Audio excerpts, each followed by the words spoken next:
Good evening, I'm Ces Orenia Trilon. I'm Pauline Verzosa. And I'm Sean Yao. The big stories tonight, it was quite an emotionally charged third hearing for the House Tri-Committee today as lawmakers pounced on controversial vloggers, forcing a few of them to apologize for their social media posts. And it's been a hectic time for Philippine politics. So let's talk about the impact of events from the week that was with political pundit Ronald Llamas. And let's also talk about PhilHealth and its recent expansion of benefits for members. Later, we have the state insurer's chief, Dr. Edwin Mercado. Mag-apologize po ako. Mali po ako. Sige po, fake news po ako. Ang sinasabi ko lang po, pwede po ang water cannon sa South China Sea issue. Hindi, ganito lang po. Fake news po ako.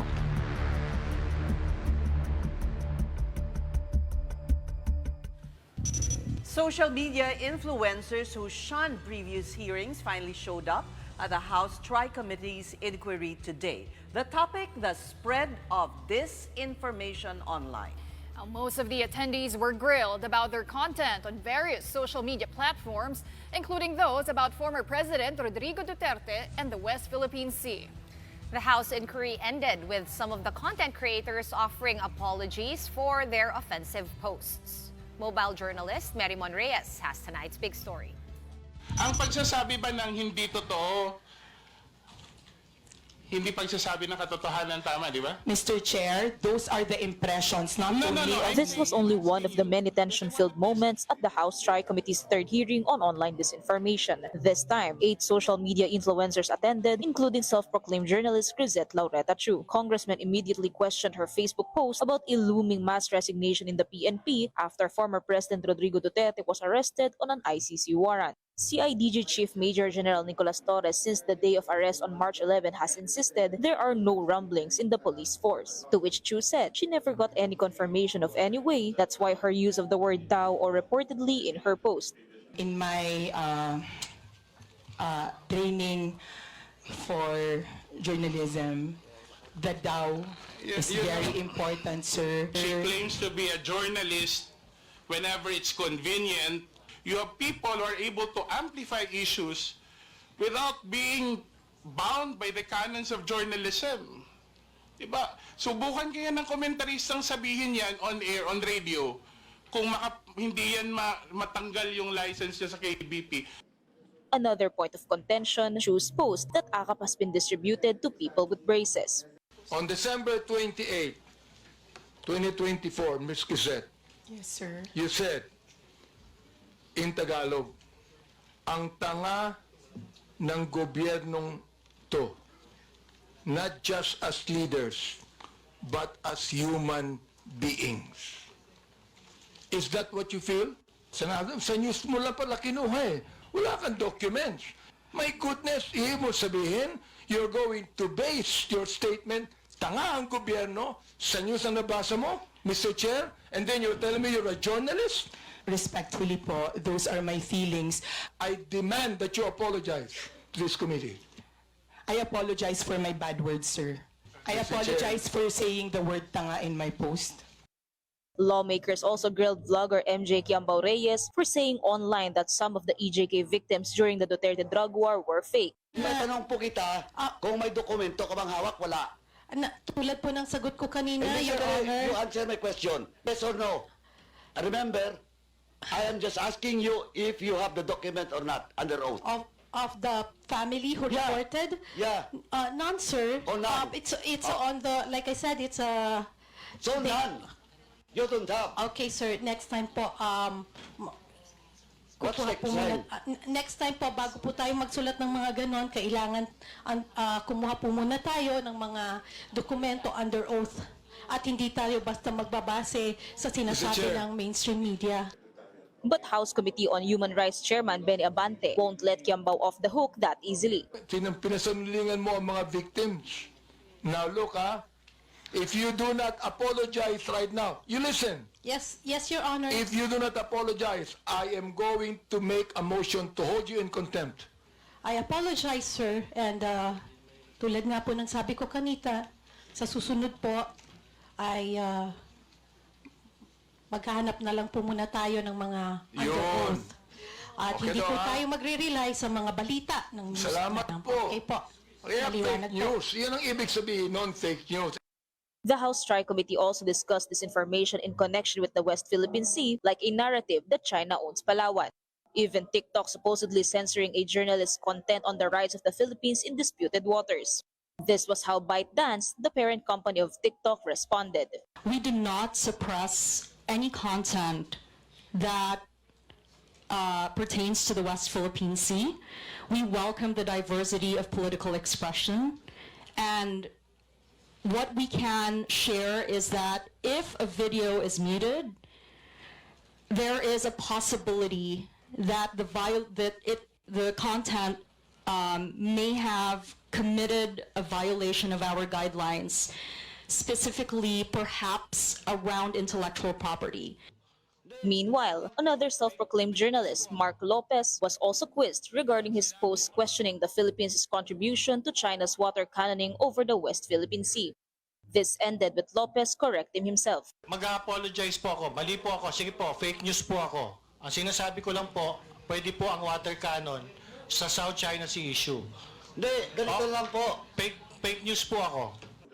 Still, there are questions as to the motive of the House Tricom in conducting hearings on so-called fake news. Lawmakers have said time and again they mean well, though a lot of them have been the subjects of supposedly offensive vlogs and content. What we want to achieve is that for the social media or the users of digital space to have some semblance of discipline. No, you cannot just come out there anytime at any hour of the day to hit on someone. Diba? Or maybe peddle some fake news. What we want to happen is that there should be a regulatory framework that maybe would guide the use of social media by anyone. Mobile journalist Merriman Reyes, we are One News. Speaking of hearings, the hearing yesterday over at the Senate is also getting a lot of reactions. Was Senator Amy Marcos's presentation of evidence in the inquiry on former President Duterte's arrest one-sided? Palace Press Officer Claire Castro seems to think so. Medyo may kulang po yung iba eh. Po yung mga pinalabas niyang video doon at mukhang puro negatibo. Sa akin pong palagay, sa akin po ito, mukhang one-sided na parang pinapalabas na mali ang ginawa ng administrasyon. When in fact, sumusunod lang po tayo sa batas. Nevertheless, Castro thanked Senator Amy Marcos for investigating the events of March 11. The presidential sisters' inquiry aimed to clarify the roles of the ICC, the Interpol, and various government agencies in Duterte's arrest. Nagpapasalamat po tayo na nagkaroon po ng Senate hearing patungkol dito. Mas naliwanagan ang taong bayan kung ano ba ang nangyari. Napaliwanag po kung ano yung batas at kung ano lang yung ginawang batas. Kaya maraming salamat sa pagkakaroon po ng Senate hearing na ito. For her part, Senator Marcos did not say whether she plans to have a series of hearings on the matter. Ako'y nag-iisip pa kung magkakaroon pa tayo ng second hearing kasi biglang maraming ibig magtestigo. Tignan natin kung kailan may time. Kaya hindi muna ako magsasalita. Meantime, the Department of Information and Communications Technology, or DICT, has noted an uptick in disinformation and cybersecurity incidents since the arrest of former President Rodrigo Duterte. Yes, there is an increase in cybersecurity incidents or activities, cybersecurity activities targeting government digital assets since the arrest of the former president, including the ICT. I think our defenses always gets a trip, parang alarm of reconnaissance for the past few days because of this. In an interview with our sister program Storycon, DICT Undersecretary Jeffrey D. also reiterated the agency's campaign to put in place measures to combat fake news. And one way to do that, he said, is to have some semblance of online regulation. We need some form of social media platform regulation. The reason for that is because hindi natin sila makompel magbigay ng information o magkaroon ng tinatawag na proactive way of controlling the rise of fake news. The Duterte arrest is still very much the top political story in the country, and joining us tonight to talk about this further is political pundit Ronald Llamas. Welcome to The Big Story. Good evening, Seth, Sean, and Pauline. Long time no see. I know. Well, Ronald, kahapon siguro we can say yung pinakamaanghang na criticism na ginawa ni Senator Amy Marcos against her brother, the president. So does this indicate na talagang malinaw na ayon na split na sila? Well, nakailang tumbling na si Senator Amy. For a long time, itong past 2.5 years, ay malinaw naman yung kanyang nasaan siya, sino yung kanyang kinakampihan. Sabi nga niya more than a year ago, kahit mag-isa na lang siya, hindi niya iiwanan si Digong at saka si Sara.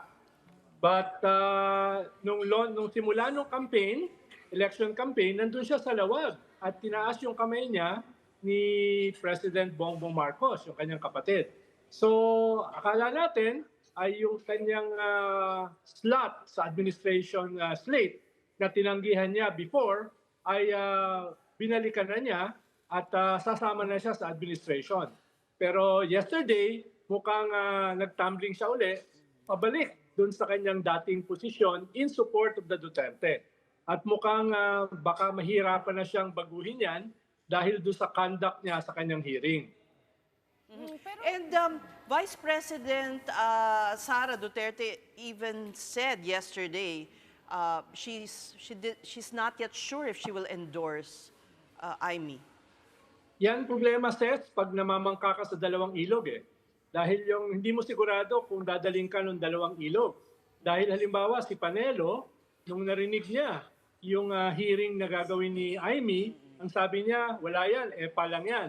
Ganon din yung sinabi ni Mayor Baste Duterte. Kaya ibig sabihin, katulad ng sinabi ni Vice President Sara kahapon, mismo siya ay habang nagpapasalamat siya doon sa hearing, ay hindi siya sigurado kung dadalhin nila sa slate nila si Amy. Ganon din yung statement ni Senator Bongo. Wala na yan dahil moot and academic na yan, yung hearing na yan. So parang hindi naman siya nakascore dun sa mga Duterte, at least with this hearing. At definitely, ay nabawasan na siya dun sa kanyang administration slate na sinasamahan. No? Medyo parang pagsusunog ng tulay yung ginawa niya na pagpapakita ng mga video ng kanyang kapatid, no? At in-spin niya in such a way na kontra sa gobyerno ng kanyang kapatid. Tingin ko ay baka malalim na yung galit sa kanya ng kanyang kapatid at lalong-lalo na si First Lady. Pero hindi rin siya sumipot, Ronald, dun sa Tacloban rally, no? That was right after the arrest. No? Naabangan ko nga kung dadating siya or hindi. And then I think she did come out and say na hindi na ako pumunta. So do you expect na hindi na siya sisipot sa mga alyansa junkets which as we know are already scheduled? Well, medyo expected yung sa Tacloban dahil teritoryo yun ni Speaker Martin Romualdez. At alam naman ni Amy na galit yung mga Duterte more than kay President Bongbong kay Speaker Martin Romualdez. Kaya at least from my vantage point, medyo hindi surprising na hindi siya dumalo doon. Kumbaga pipiliin lang niya yung mga rally ng administrasyon na sasamahan niya. Pero kasi taga Ang din si interesting Imelda. ay kung sasama siya sa mga susunod na rally ng administration. That will be interesting. So Ronald, how do you think this will affect the re-election bid of Senator Amy Marcos? Well, tingin ko lalo siya magkakaproblema dahil hindi naman siya nasa top 8. Nandun naman siya sa last 4. Kaya delikado yung kanyang sitwasyon. Lalo na kung hindi naman sigurado na dadalhin siya ng mga Duterte at hindi rin naman at medyo magagalit na yung administrasyon para siya ay diinan sa kampanyang ito. Alam naman natin sa mga kampanyang katulad nito, usually naglalaglagan yan Yung lalo na yung mga nasa dulo, yung 8 to 12. Kaya hindi ako magugulat kung siya ay ilalaglag with extreme prejudice nung administration slate na theoretically ay kasama siya. Practically ay parang wala na siya. Another surprising statement made by VP Sara was wala na. Hindi na makakabalik. Huwag na tayong umasa na makakabalik sa bansa si dating Pangulong Duterte. Well, baka ini-state lang naman niya yung talagang totoo. Talaga namang napaka-improbable na maibalik si Digong dito. Dahil pag nagsimula na yung trial sa ICC, only an invasion of the Netherlands can prevent the trial. Ibig sabihin, talagang hindi siya maibabalik kahit sinisigaw ng kanyang mga followers, send him home. Tingin ko nag-dawn na rin yan kay Vice President Sara. Pero meron ding possibility na this is the calm before the storm. Sabi nga nila, one step backward, two steps forward. Ibig sabihin, kahit sinabi ni Vice President Sara yan, baka yung mga followers nila ay may pinaplanong big event. Halimbawa, alam ko, March 28? Anong alam nyo, Sir Ron? Anong alam mo? March 28 ba yun? March 28 ba yung big event? Muka. So, yung iba ay sinasabi, this could be something very disruptive. Sabi naman ng iba, prayer lang naman. No? Prayer lang naman yan. Pero kahit prayer yan, kung magpe-pray sila sa harapan ng Malacanang, it can also be disruptive. Di ba? No? So anong sa Kung tingin prayer mo? kasi yan, baka kahit ako sumama. Magdadasal na si Ron. Hindi, pero ano sa tingin mo? Ano ang what should we look out for that can tell us na seryoso to? Numbers, I suppose, no? If they can... Yes, Ses, kasi, alam mo, Ses, kung sila ngayon zero-sum game. Ibig sabihin, yung padron nila, yung political leader na wala na at hindi na maibabalik. No? Siya ba ay pwedeng rallying cry, rallying point, katulad ni ERAP, nung nangyari yung EDSA 3? Posible, pero baka hindi ganun ka-probable dahil malayo siya. Ang hirap niyang gawing rallying point ng mga tao rito kung ikaw ay malayo. Pero, other forces, yung followers mo, pwede maging desperate. Dahil sa isang zero-sum game, you have nothing to lose.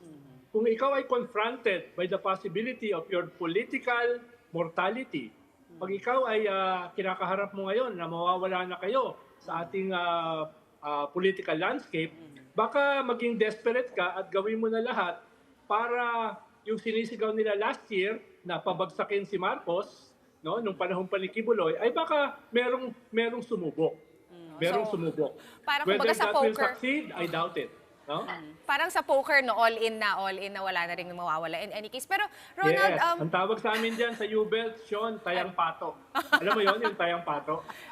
all in nga, di ba? Pero Ronald, yung demeanor ni Vice President, maraming nakapansin, no, yung press ko niya kahapon from The Hague, from her hotel room.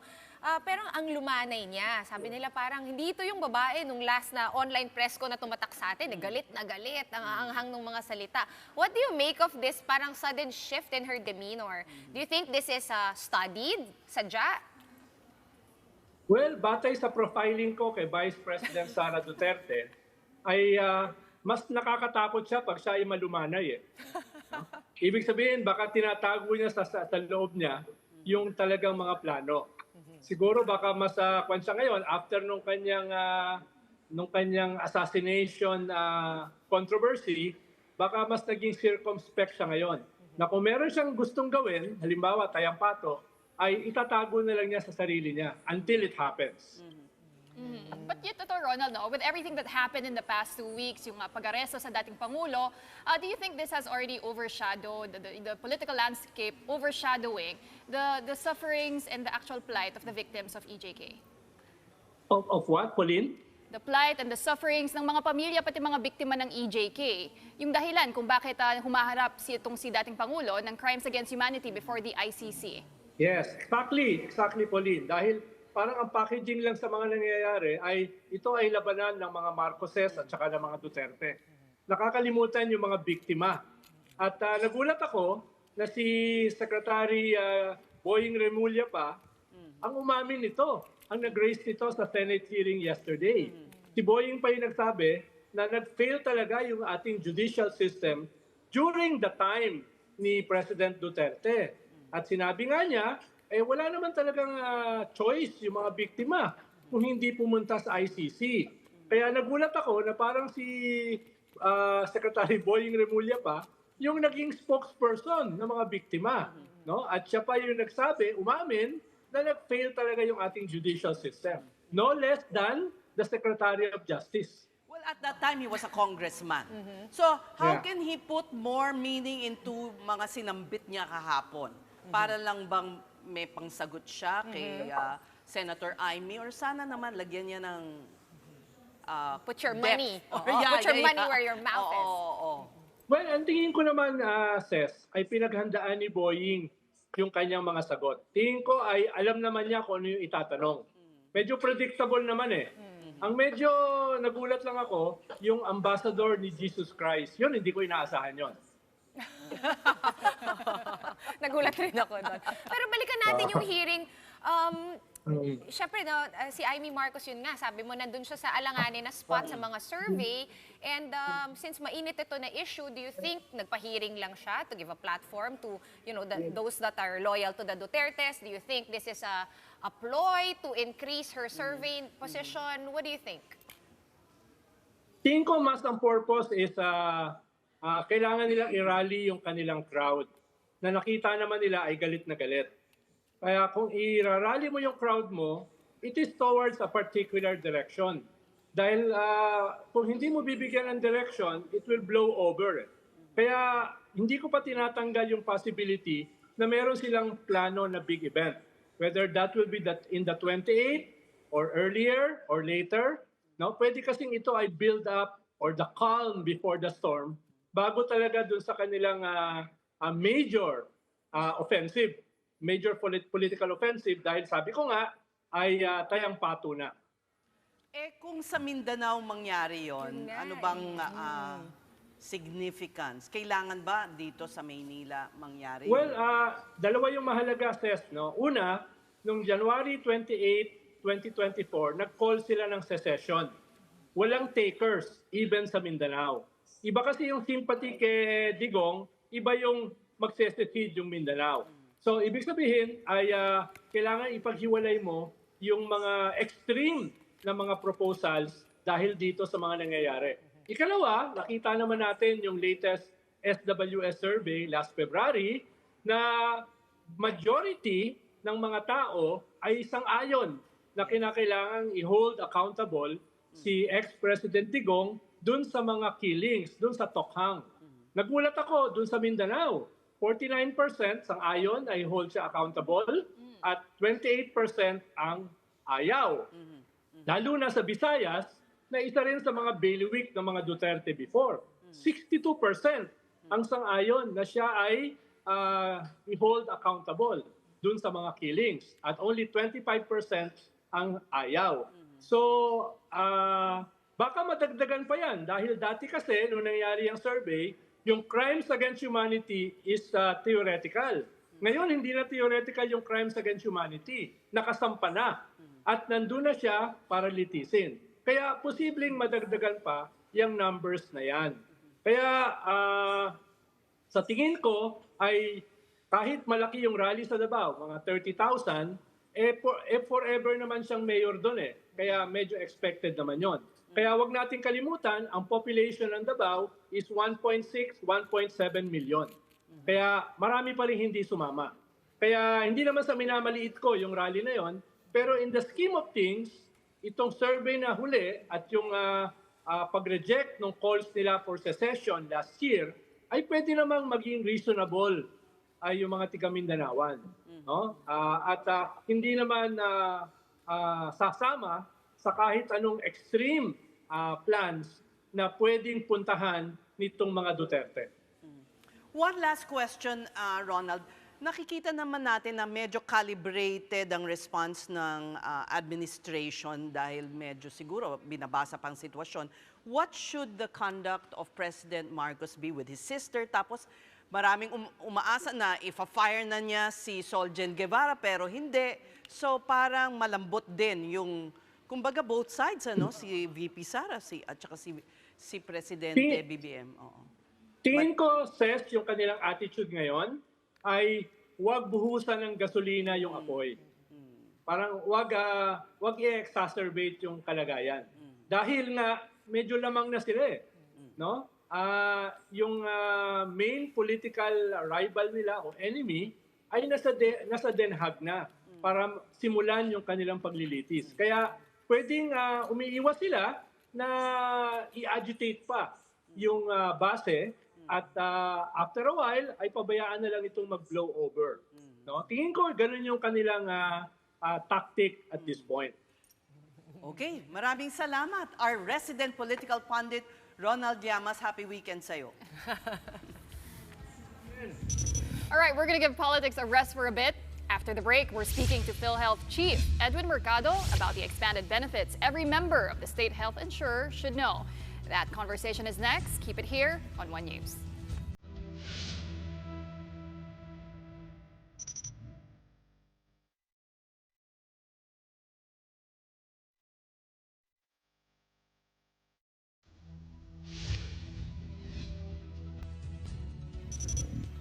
You're watching the big story here on One News. Here's a word we've been hearing much since the arrest of former President Rodrigo Duterte: asylum. During his arrest last March 11, speculations were rife about the real reason for Duterte's Hong Kong trip, and that it is to seek asylum in China after receiving information of his impending arrest. This has since been denied by Duterte allies, who insisted that Duterte was in Hong Kong to attend an OFW gathering and nothing more. Today, Palace Press Officer Claire Castro said that even Malacanang has no information that Duterte tried to seek asylum in China. Former presidential spokesman Harry Roque also called this story fake news. Roque explained that China and Hong Kong are not part of the 1951 Convention on the Rights of Refugees and Asylum Seekers. That means they do not grant asylums. Speaking of Roque, well, he's the one seeking asylum in the Netherlands. Roque, who has been linked to offshore gaming or POGO, says he's seeking shelter abroad because of alleged political persecution. Wala po ako ngayon sa Hague dahil ang utos na ating Vice President at tupagin ko muna yung aking asylum. Pero lilinawin ko lang po ha, ako po ngayon ay isang asylum seeker dahil na naka-apply na po ako for asylum. Ang inaantay ko lang po ay yung kauna-unahang interview na ito po'y kabahagi na ng application process. But Malacanang was quick to dismiss Roque's claims, saying he is yet to prove the existence of such threats. Mas maganda po talaga since hindi naman po siya parte ng legal team ni dating Pangulong Duterte. Hindi po ba yan ang kanyang dahilan kung bakit hindi siya uuwi? Mas maganda pong umuwi muna siya dito at patunayan niya po talaga na siya po ay walang kasalanan. Oh, in other news, PhilHealth has announced the lifting of its 45 hospital admissions, readmissions, and benefit utilization. The cap was supposed to be a cost containment strategy for the state insurer. But PhilHealth President and CEO Dr. Edwin Mercado says this is outdated and hampers the ability of the government to ensure continuous service to those in need. Mercado also assures that PhilHealth has enough funds for this. The new policy takes effect 15 days after publication. Now let's discuss this and more with PhilHealth President and CEO Dr. Edwin Mercado. Magandang gabi po sa inyo. How has it been? You're fairly new at the job. Masakit na po ba ang ulo ninyo? Magandang gabi muna, Ses, Sean, and Pauline. Hindi naman. Actually, I'm very inspired and motivated to do a lot of good here in PhilHealth. If may access ka na sa resources, I think mas marami kang pwedeng gawin. Well, let's go to the first item, the 45-day benefit limit. I'm sure, you know, this is welcome news to PhilHealth members. Ano po ang impact daw nito sa bottom line ng PhilHealth? Linawin ko lang muna, Ses, datihan kasi ang pagbabayad ng hospital ay tinatawag na fee for service, kung saan the longer you stay in the hospital, you pay their room fees every day. At kaakibat nito, usually yung professional fees, pareho lang ng room fees eh. So pag nagtatagal ka, pumapatong yung gastusin. Nag-shift na tayo ng payment mechanism. Ang payment mechanism na natin ay yung tinatawag na all-case rates o yung Z-benefit package, kung saan negotiated na yung professional fees at saka yung kabuuan ng babayaran ng PhilHealth kada diagnosis-related group of kada sakit. So meron kaming ginagamit na coding sa sakit at may kaakibat yun na package rate na yun ngayon ang binabawas dun sa total hospital bill. So hindi na napapanahon na talagang ipatupad tong 45-day rule kasi hindi na nga fee for service or kada araw ang binabayaran ng PhilHealth sa mga pasyente. Pangalawa, yung sa tanong mo kung may sapat na pera, ito po ay binalidate ng aming actuarial studies. At ito naman po ay kayang punan nung pera na nalikom ng PhilHealth sa mga miyembro at saka po yung mga naipon the past few years, yung nga pong sinasabi na surplus fund. So ito po ayon nga sa ating mga mambabatas at lalo na po ang ating mga hukom sa Supreme Court sa kataas-taasang hukuman ay meron na pong directive na gamitin para po sa pagpapalawig ng benepisyo ng ating mga miyembro. Dr. Mercado, kung sakasakaling no, may pasyente after na nag-effect na itong law, after the publication, tapos hindi ganun yung naging system na na-experience nila sa ospital, meron din ba tayong, kumbaga, pwedeng sumbungan? Like, where can we report na hindi sumusunod itong hospital? So, lilinawin ko lang po, yung 45 days, hindi yung necessaryong continuous. Ito po ay cumulative. Sa isang buong taon, kung 45 araw kang lumagi sa ospital, yun po yung dinideny o hindi na po binabayaran beyond 45 days. So ito po ay 45 days para sa miyembro at 45 days din para sa mga dependents. At sa mga dependents, hinahati ho yun sa lahat ng mga dependents, cumulative din sa lahat ng dependents. So kung meron pong mga hindi sumusunod, meron ho kaming hotline sa aming website at agaran lang pong kami po ay 24/7 yung hotline. Agaran lang pong sumangguni o idulog sa aming hotline. And by members, can we clarify lang, Doc? Do you mean everyone? Because as per UHC or the Universal Healthcare Law, dapat lahat ng tao ay miyembro na, correct? So that's basically everyone. Correct. Nasa batas po natin na wala pong Pilipino na pwedeng i-deny ng care kapag sila po ay pumunta sa ospital, yung tinatawag pong point of care. Pero hindi po ito nangangahulugan na kung meron po silang mga past due doon sa kanilang mga premiums na hindi nabayaran, ay hindi po hahabulin ng PhilHealth. Kasi kailangan po nating habulin at lahat po ay kailangan mag-contribute para manatili po yung viability ng ating pondo. Ito po ay tungkulin ng bawat Pilipino, sila maging direct man o indirect. Kailangan po talagang mag-contribute para po ma-sustain yung operations ng PhilHealth. But Dr. Mercado, this 2025, healthcare costs are expected to rise. Sa Pilipinas lang po, 18.3% ang tinitingnan na taas ng healthcare costs. Did you take that into account, Doctor? Is PhilHealth financially stable to keep up with all these rising costs? So doon nga po namin i-leverage yung tinatawag naming strategic purchasing power ng PhilHealth. So pwede po kasing gawa namin ng sistema na kapag yung isang hospital po ay sumusunod doon sa tinatawag na standard of care at sila po ay masusing sinusubaybayan yung mga doktor nila na hindi magbigay ng mga diagnostic test or hindi naman indicated yung mga procedure ay ginagawa. Yun po yung aming differential treatment. Kapag maganda po yung performance ng isang hospital, marami po kaming pabuyang pwedeng ibigay. Isa na po dyan yung mabilis na pagpaprocess ng kanilang claims. So yun po, pwede namin kapag ikaw ay Center of Excellence, 5-star ka, pwede ka namin gawan na paraan na parang express lane ka.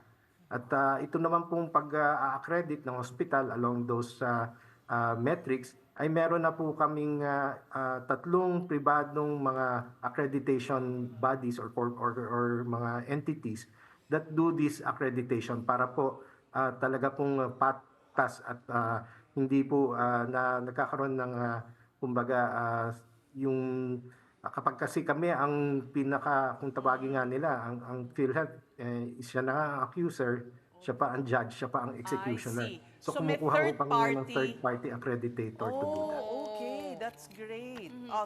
Sino po ba sila? Paano napili itong mga to? Baka naman, may arm's length ba with PhilHealth?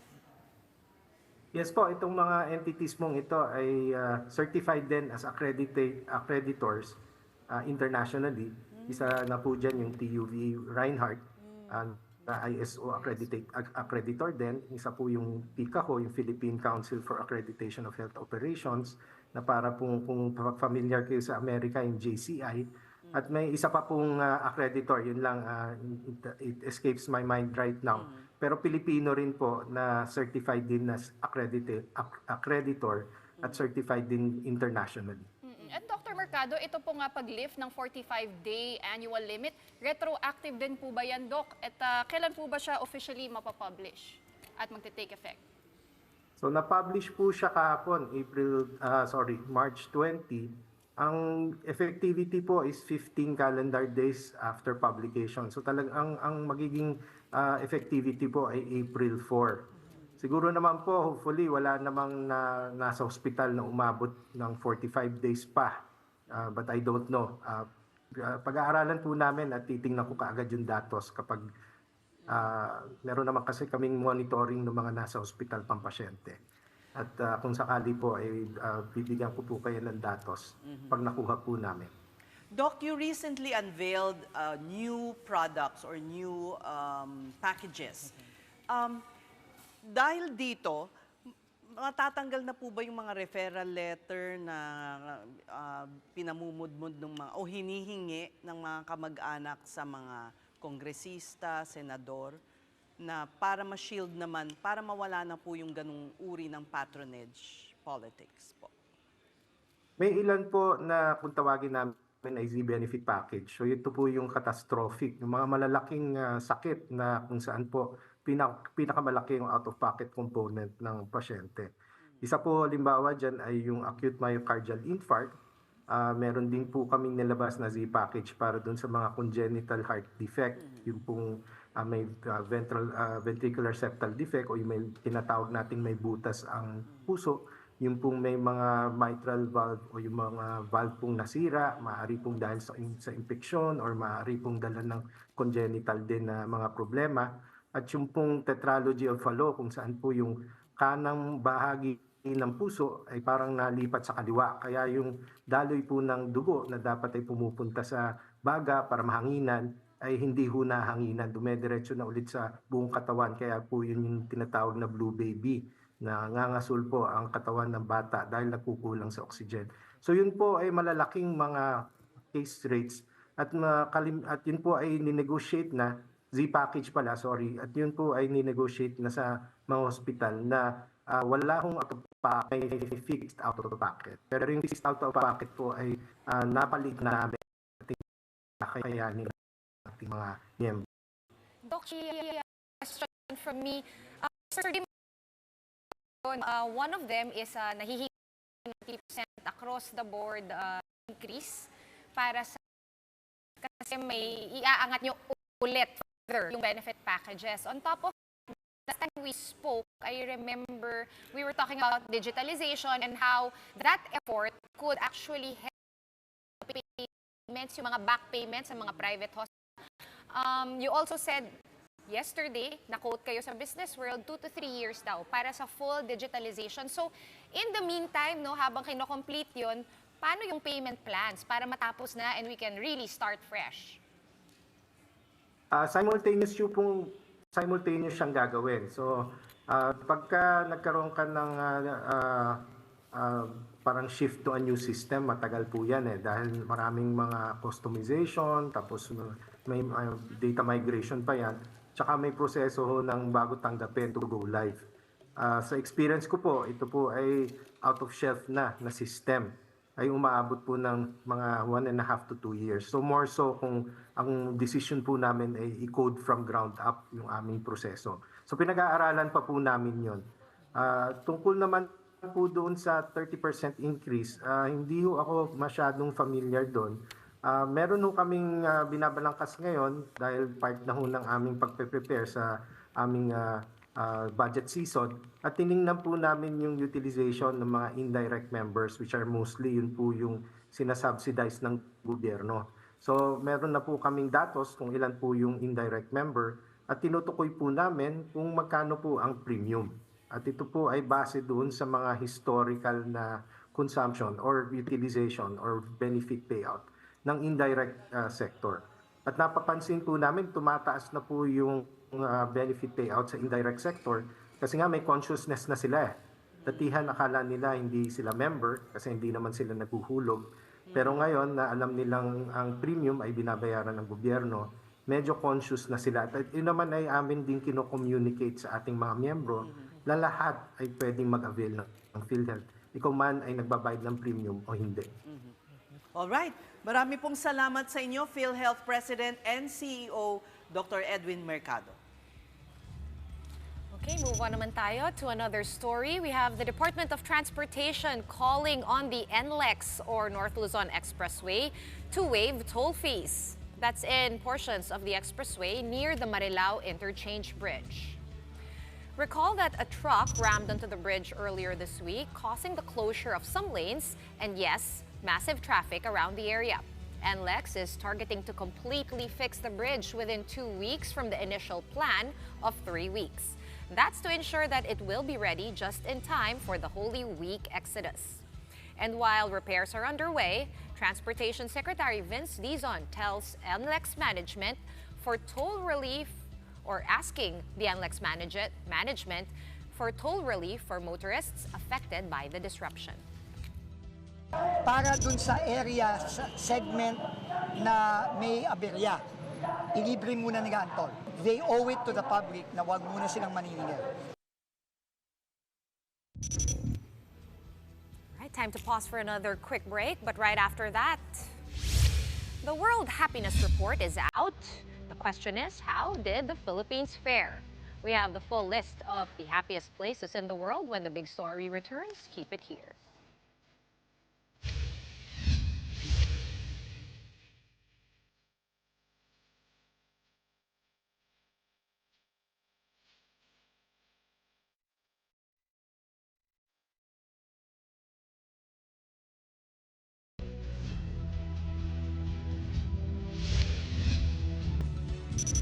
Welcome back to The Big Story. We take you to Paris for the Healthy Cities Summit, where the Quezon City local government shared updates on their calorie count ordinance. One News editor Jovi Francisco has that story. The summit's host city showed delegates how Paris, France is working on making their communities healthier and safer. Paris has become even more walkable with pollution detectors monitoring the quality of air in the city. And the cleanup of the River Seine continues. For me, it was an obsession, you know. I wanted to transform the city, and I am very committed with ecological policies. We need to accelerate the transformation about bicycle lines, mobility, about cleaning the River Seine. It was so important for us to adapt the city to the climate change. The Healthy Cities Summit serves as an opportunity for the partnership's 74 member cities to share the developments in their programs that prevent non-communicable diseases and injuries. Team Quezon City of the Philippines gave updates about its calorie count ordinance. Phase 1 starts on December after the IRR was released last year. Nakakatuwa kasi kahit yung small, yung mga exempted sa yung mga small, medium enterprises ay nag-uumpisa ng magsubok maglagay. Yung maliliit na stores ng coffee shops, nakita na namin na merong naglalagay na sila ng calorie labeling. Hindi sila yung una, hindi sila yung phase 1, pero trying na to at least have calories labels sa kanilang menu. An official of the World Health Organization is optimistic about the programs of cities from Southeast Asia. And we have a very strong collaboration both with Bangkok and Manila on all of these issues. Of course, they are mega cities, large populations, very diverse, big inequality. So it is not like you can change things overnight, but there are solid approaches taking place in both of these cities and in many other cities in the region. This year, Cordoba, Argentina, Fortaleza, Brazil, and Greater Manchester, UK were recognized for policies that save many lives. And I want to thank the teams from those cities and everyone here for the work you do every day. It really is helping to save and improve an awful lot of lives. And even with everything going on in the world, that should put a smile on your face. Reporting from Paris, France, Jovi Francisco, we are One News. Meantime, the Philippines is the 4th happiest country in Southeast Asia and 57th in 147 nations globally. That's according to the World Happiness Report of 2025. In the region, Singapore leads, followed by Vietnam, Thailand, and then the Philippines, Malaysia, Indonesia, Laos, Cambodia, and Myanmar. Worldwide, Finland is the happiest country for the 8th consecutive year, followed by Denmark, Iceland, Sweden, Netherlands, Costa Rica, Norway, Israel, Luxembourg, and Mexico. Meanwhile, the U.S. fell to the 24th spot, its lowest ranking ever, while Afghanistan is once again the least happy country. The World Happiness Report evaluates happiness over a 3-year period based on 6 key factors, including GDP per capita, freedom of choice, and perceptions of corruption. It is published by Wellbeing Research Center at the University of Oxford in partnership with Gallup and the United Nations Sustainable Development Solutions Network. And let's bring in some more happy news on this Friday, shall we? And of course, still in time for Women's Month celebrations. Our big picture tonight. The first woman president of the IOC, or the International Olympic Committee, Christy Coventry. Coventry is also the first African to be elected to the post. She described her election as a proud moment for Zimbabwe and Africa, declaring, quote, "This is our time." Christy is coming in at an important moment for the IOC, with the Olympic Games in Los Angeles kicking off in 2028. And okay, that's it for us. Yeah, It's right. TGIF. Yes, yes. So happy weekend, and that's it for the big story tonight. We are One News, all sides, all the time. Thank you for watching. Have a restful weekend.